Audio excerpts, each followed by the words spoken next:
everyone. I'm extremely lucky to be able to interview the amazing award-winning Norman Jorgensen. Norman is an author of history-based adventure books such as The Smugglers Curse and The Last Viking. Norman has a passion for history, travel and education through fun and engaging literature. He likes to run workshops and talks for school kids, and he has won the CBCA Picture Book of the Year Award 2003. That's a very long title. And he's also written a dozen books for children. I find Norman to be an inspirational author because all of his books teach kids kind of a bit about history in a fun way, which is amazing because history is meant to be fun when you're learning it. Norman, thank you so much for letting me grill you. Absolute pleasure. It's glad to be here. So wonderful to finally meet you. Yeah, and the same. So you ready to get started? Becoming more famous than I am. Yes, yeah, fire away. What is it about history that fascinates you the most? I find history great because it's storytelling. It's about people doing remarkable things, and often in remarkable circumstances. And if you can tap into that, I think it makes for much better writing and much better storytelling for yourself. Yeah. Yeah, because history isn't rooted. You don't really know what happened in it, especially in the very far past, because it's just relics and stories passed down from certain people, so there's different perspectives. Yeah, and people don't change. They've got all the same emotions. They care about the same sort of things. They're just set in different times. Exactly. Yeah. Yeah, so I think that, there's times in history which are really dramatic, and having your characters involved in dramatic stuff is really good too. Exactly, it makes it more intense. Yeah, absolutely. The plot thickens. People said, why did I write a book about the First World War and why I'm interested in it? And it's because it was such an intense time. Everything's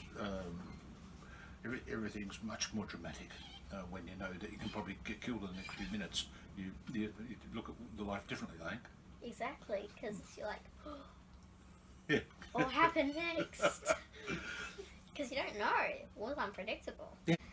Did you always know you wanted to be an author, or did that when I was really young. I've discovered a book, and it's one of your loaded questions. What was my first book? It was called Well Done Secret 7 by Enid Blyton. And before that, I'd just been reading Dick and Dora Run Up a Hill and readers like that. Then I found Secret 7, and they were funny and exciting, and they got up to great adventures. And I really wanted to be a Secret 7. I pestered my mum because they had this uniform. They wore English raincoats and cub caps and thick scarves around their necks. And I pestered my mum. I said, I want to be a Secret 7, Mum. I need to get an English raincoat. You've got to get me one. I need one. And eventually she caved in. And so for a while there, I wandered around the streets in Narrogin where I lived, out in the wheat belt, dressed in this English raincoat and this cub cap, trying to find smugglers and robbers and burglars and bandits. And I never found any. And people were laughing at me because it was about 38 degrees, and there I was walking around with this thick scarf around my neck and a raincoat on. So after a while, I decided instead of being a Secret 7, maybe I'd write about them. So I got a thick exercise book, and I copied one of Enid's plots, and but I called it Adventures of the Secret 8, and I added an extra member called Norman, the clever one, and he caught all the robbers, and he kept getting rewards from the police for catching robbers, and ended up as the richest kid in the world. And so I took it to school and showed my friends, and they liked it, and my little brothers liked it, and I think that's what sparked the idea that you can write stuff and people will laugh and go along with your madness. Exactly. Been doing it ever since. If you could travel back to any time or any place, where would you have to go? It's a bit like your favourite book. There's so many I'd like to, but I'm a big Western fan. I love Western movies and not so much Western books, but I love Western movies. I'd like to go back to the American Civil War in the 1860s, and I think that would be great. I've been to Gettysburg and some of the other battle places, and Americans are actually really good at treating the history well. They build fantastic museums, and they preserve battle sites and things like that. And I think that would be a fascinating time to go back to. I'd really like that. Yes, see what it was like. Yeah. Can you give some examples of where some of your books are set and where do you get the inspiration for Yeah, them? sure. The most significant book that I wrote was in Flanders Fields, which is set in Flanders in Belgium.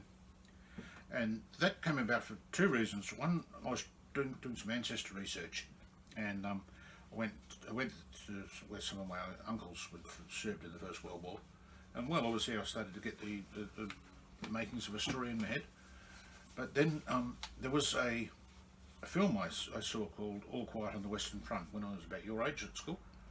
And it's about a German soldier, a young boy who's put into the army. And at home he used to collect butterflies. And when he's in the army, a butterfly lands on his sandbag by his trench, and he reaches out to get it. And as he grabs hold of it, he gets shot by a sniper, and he dies. And as he dies, his hand opens up and turns over, and the butterfly flies away as if it's his soul leaving his body. And then the screen just goes black. And you think, wow. And about 10 minutes later it comes back again, and there's all these ghostly soldiers walking away, and they all turn back to the screen and glare at you, accusingly, as if you're complicit in this war. And that was a major scene. It stuck with me forever and ever. I don't know why it did. But years later, when I set out to write in Flanders Fields, I had that in mind, and I couldn't use butterflies, so I used a bluebird in a similar setting, circumstances. And one of my friends who's keen on birds said, "You realise that all the birds in Europe fly south for the winter?" And I said it on Christmas Day. He said, "The only birds that stay in England are robins, or in Europe are robins." And so I changed it to robin, which was fantastic because the red of the robin's breast was the colour of courage and the colour of blood. And so it worked perfectly in the book. And luckily I had a fabulous illustrator called Brian Harrison-Lever who did it justice. That's a really cool story because it came from like something similar. Yeah.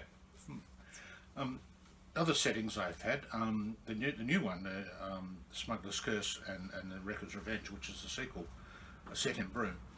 They start in Broome, and I was born there, so that's why I use Broome as a setting. And in the old days, it was a wild, lawless place, where people used to go there to get away from their families, and they get sent there for being disgrace on their families and things like that. And you could get really rich or you got killed. It was you had a choice. Seemed to be had a choice, and so that seemed like a good setting for a story, a wild place like that. And so it starts in there. It's really cool. It's fascinating how inspiration can come from anywhere. It does, yeah. Another couple of books I wrote, A Fine Mess and Another Fine Mess, are set in Kalamunda, where I grew up after we left Narrogin, and about adventures of two schoolboys who were based on me and my best mate Alan Newton. And so that was exaggerated versions of what we got up to. Do you base your characters off people you meet, or do you just make them up as you go? A lot of the time they've got movie stars in mind. In Smuggler's Curse, the captain of the ship, a sailing ship, is a swashbuckling sort of character. And when I was young, there was an actor called Errol Flynn who was around. And he was a bit like Liam Hemsworth, and he was covered in muscles, and he was a really good sword fighter and that sort of thing, and it's quite dashing. So I had him in mind when I had to invent Captain Bowen, the hero of the book. And the boy who is the real hero is based on me when I was 12, but not real me, the me I'd like to be. He's much braver than I ever was, and he stood up to adults more than I ever did, and managed to have much more exciting ventures than I ever did as well. But yeah, people shooting at me around their sailing ship and things like that. So yeah, that was never going to happen to me. Probably won't happen to you either, will it? Nah, I don't. I think I would see someone with a gun or a pirate ship and just go, nope, I'm going to go the other way. Absolutely. I'm exactly the same. Which character in all of your books was the one that you felt you connected to the most? I wrote Jack's Island, which is set in World War II on Rottnest, and it's about Jack, the hero, and his best friend Banjo, and that was based on my father. When my dad was a boy, he went to go and live. We went and lived on Rottnest Island because his father was a road worker, and they were building all those military installations that put in the runway and they put the guns on the hills and they built the barracks, and so his dad was over there doing that. So he took his kids with him, his wife and his kids, and he lived there for a few years during World War II. And my dad used to talk about from time to time. But one time we were on a journey to Kalgoorlie together, just the two of us, and he started talking. And for the first time ever, he started telling me this adventures in sequence, not just random events. So I pressed the button on my tape recorder, and after the 6-hour journey, I had enough for a whole book. And went and saw my editor and said, "What do you think?" And she said, "Yeah, it's great. We could probably do something with it. You'll just have to have a proper plot running through it. You can't just have two boys having lots of adventures. There has to be a reason to read the book." And there was an extra character he was telling me about called Dafty. He was a small boy who wasn't right in the head, and he wanted to go to school, but he was too simple to go to school. So after school every day, Dafty would come to the school ground and be there when the kids came out so he could play with them. And unfortunately he fell in love with a girl in year 10 called Bess, and she wouldn't have anything to do with him.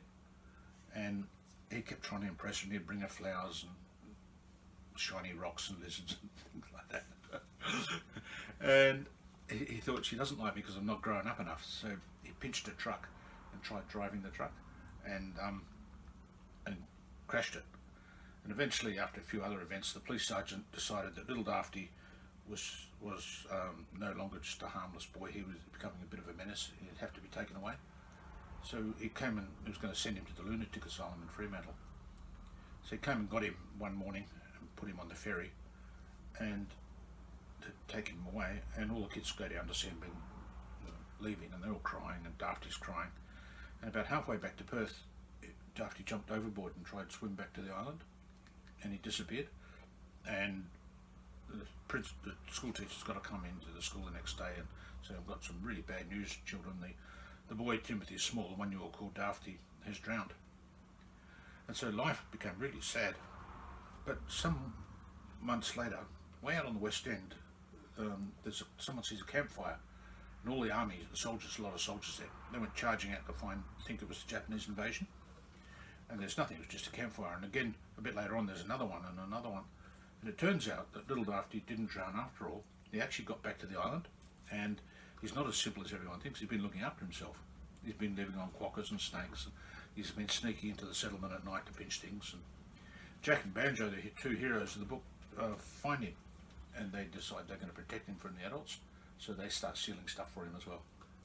And towards the end of the book, the police sergeant guesses something's going on. He comes round to Jack's house and he says, "It's Dafty, isn't it?" And Jack won't say anything. He's not going to give his friend up. And he said, "Winter's coming, and you've got a small boy all by himself on the island. He'll die of exposure. It'll be all your fault, Jack, if you don't tell me." So that becomes Jack's big dilemma at the end of the book. Does he hand his friend into the police, or does he just let things go as they... When I'm often talking to school kids about it, it's one of the questions that I ask them: what would you do if you were Jack? Would you rat on him, or would you let it go? And about half and half. It's interesting, yeah. Some kids would run around. What would you do? I'll keep him. You'd keep him, to keep it secret, would you? Yeah, I'm not going to let him Take him away again? No. What if it was winter, it was a day like today out there, and the storms and things like that? That I would help him find a shelter. That I would do. Yeah. I know a bit about knots. I could probably tie a shelter. It'll probably fall apart. I'm not good at knots. You're the Scouts, were you? Yeah, no, I'm the Scouts. Right. You love to travel. What has been your favourite place to travel to? Well, Tombstone was good. I like England. I really do. I've got a lot of relatives there as well, which helps. But often just get a hire car at Heathrow Airport and head off for a month or so, just without making any plans. Just arrive at places, and in the RAC maps they've got all the historic sites and areas, natural beauty, and you look. Oh, there's a whole lot over there. Drive that way. And it can go wrong because you get to 5 o'clock, it's starting to get dark, and you've got nowhere to stay. Oops. But I've never had to sleep in the car, so I've got away with it all these times. Yeah. And like America, I was saying earlier, the Americans are good at their history. They treat it well, and There's so big, and there's so much there. I'd like. I just don't have enough money to go to all the places I want to go. It's endless. I do go to Asia every year, but that's mostly to sit under a palm tree and work on a story, which I just did a few months ago. Went to Phuket. Well, that would be a really nice area to write a story. Just Yeah. sitting on a nice beach, palm trees, hoping that there's not a coconut crab above you. Or a coconut. They can fall. Oh yeah, coconut crabs and coconuts. Have you ever had an embarrassing moment as an awful presenter? Right. The worst one was a bookshop in Yokai. They invited me around they said, would I come one Sunday morning, and they'd have me talking to all these people they'd invite. So I turned up, and there was no one there. Then a reporter from the Sunday Times turned up because they'd heard about it. And then this woman came in with a child that was far too young for any of my books. and the bookshop owner made me go ahead with the talk for this 3-year-old, 4-year-old. Because the mum had said, if you sit there and listen to it, I'll buy an ice cream. and there I've got a reporter from the Sunday Times reporting on an event that's not happening. That was seriously embarrassing. So now we're on to the speed questions. So you just have to answer this Okay. fast as can. What are you writing at the moment? The Adventures of Red Reed, the Smugglers' Curse, the Wrecker's Revenge, and the same character, number 3, so it's a trilogy. And that's set in China. Starts in Broome, goes to Siam, and then in China in 1900 there was a thing called the Boxer Rebellion, and it was all the local peasants got really fed up with the way that China was being treated by the European nations. They were treated a bit like a colony, and they were ripping all the riches out of China and not giving anything back. And so the people rebelled, and they used to call themselves the Society of Heavenly Fists, I think it was, so they became shortened to the Boxers. And first off they started killing foreigners, and then Christians, and then local Chinese Christians as well. And the countries of the world then sent warships to put a stop to this rebellion. But it went on for about 2 years. It was particularly gruesome and horrible. And so I've said my characters got to be involved in this rebellion. So I've been doing a lot of research into China in 1900. It's quite fascinating. Yeah. Again, research is taking too much of my time instead of actually writing. Definitely. Yeah. Research can suck all the time. What's your favourite ice cream flavour? Peanut butter. Do you like that? That sounds delicious. It is. What's one of your favourite books or stories that you have written? That's hard. In Flanders Fields won the book of the year, it was nearly 20 years ago. I've done it 16 years ago, and it's been in every single school in Australia, and it keeps selling and selling and selling, and so that's great. I like that. But the best fun I had is with the Smugglers' Curse. Red Reed, the hero of that, is like me when I was 12, as I was saying, and he's much braver than I ever was, and he has such adventures. Every 3 pages someone tries to shoot him, or a crocodile tries to eat him, or a wild boar tries to gouge him, or poor little bugger. Sounds so full on. Oh, God. It's totally full on. How long does it take you to write your books on average? When I wrote the very first one of this series, Smuggler's Curse, I was on holiday in Scotland, and I stayed in a lighthouse, lighthouse keeper's cottage on the Shetland Islands, which are a pretty wild place. And I went in and got, sitting in this room, which was really big, about the size of your house, with a big fireplace. And I was sitting by the fireplace, and the lighthouse keeper came in, and he said, "Do you like your room?" And I said, "I love it. It's got a really good atmosphere." Built in 1810, I think, and the walls are about this thick and blowing the gale outside. And he didn't know what I did for a living, but he said, "You realise this is where Robert Louis Stevenson wrote Treasure Island." And Treasure Island was my favourite book as a kid, after Peter Blyton. And I was stunned. I couldn't believe it. I'm such a book nerd. I would have travelled across the world to go to this lighthouse, and I'd actually fluked it. And that night, I sat down with my old brown notebook, and I tried writing a pirate story. And it was as if the ghost of Robert Louis Stevenson was in the room with me, it just flowed.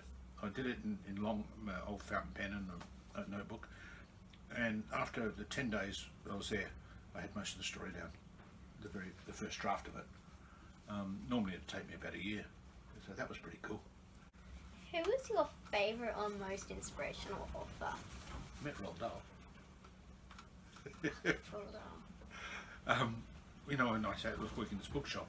It was one Saturday morning I went to work even though I didn't have to, and I was just tidying my desk up, and some kids in the shop, and we had the books of fiction ranged A, B, C, D, and D was on the bottom floor, and some boy, a bit younger than you, he was sitting there looking through the Dahl books, D for Dahl, and he looked up and there's this really tall guy just standing there, and Roald Dahl had heard about my shop and had come in to have a look around, because he was visiting Australia at the time, and he sat on one of those library stools and he talked to the boy for about half an hour. It was really nice to him.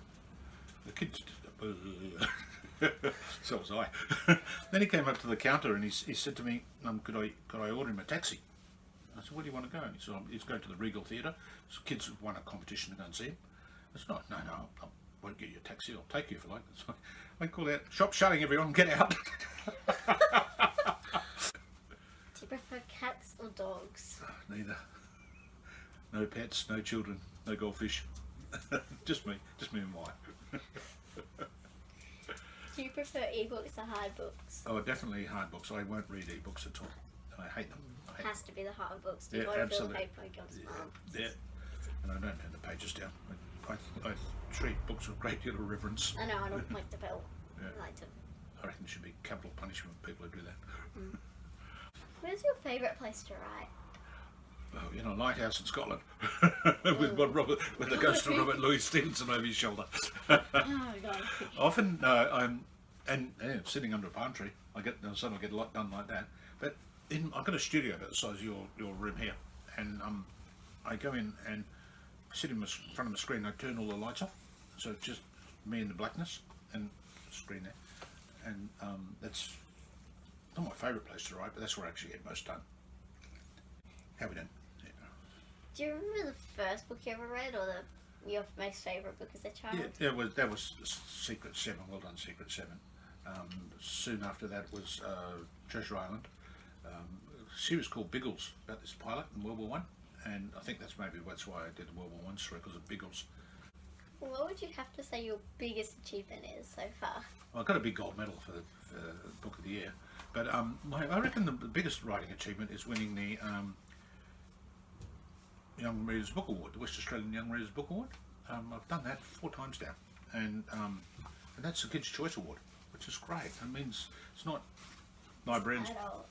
No, it's not adults picking your books. I'm a 12-year-old writing for other 12-year-olds, and when they decided they want to give me the award, they're getting the most votes. That's fantastic. I love that organisation. It's run by some middle-aged librarians, but The kids get to pick it. they appreciate the children and the kids' content, and they pay attention to it, which is great. That's amazing, because that means that kids actually Yeah. really want you to be the top. Yeah, I'm not sure I think the voting is okay, good, excellent. There's four categories. Yeah, and obviously if you get loads and loads of excellent votes, then you end up getting the award. So that was for the Smugglers Curse. That's amazing. Yeah, I like that. Do you have any big goals for the future, or any new writing being released soon? Yeah, I want the movie of any of my books to be really nice, please. Do you have any advice for young writers? Yeah, do it. Writing is exactly like playing sport. The more you do, the better you get at it. When a lot of kids, they're all playing music. When you playing music, you don't make any music at all. You just make a lot of sound, don't you? But eventually you get reasonable. You can pick out a tune, and then if you keep practicing, you get great at it. It's the same with art. It's the same with kicking a footy around or throwing football throwing netballs and things like that. The more writing you do, the better you get at it. And I think that's the main thing. And just the other one, I shouldn't ever say it to kids, but don't ever have anything to fall back on. That's what advice everyone gives you. If you're going to go into the arts, have something to fall back on in case it doesn't work. And everyone who has something to fall back on falls back on it. there's all these accountants and people doing jobs that they don't like, even though they're really, really talented, because they couldn't make enough money at it. But if you're starving, then you work harder at what your love of your life is.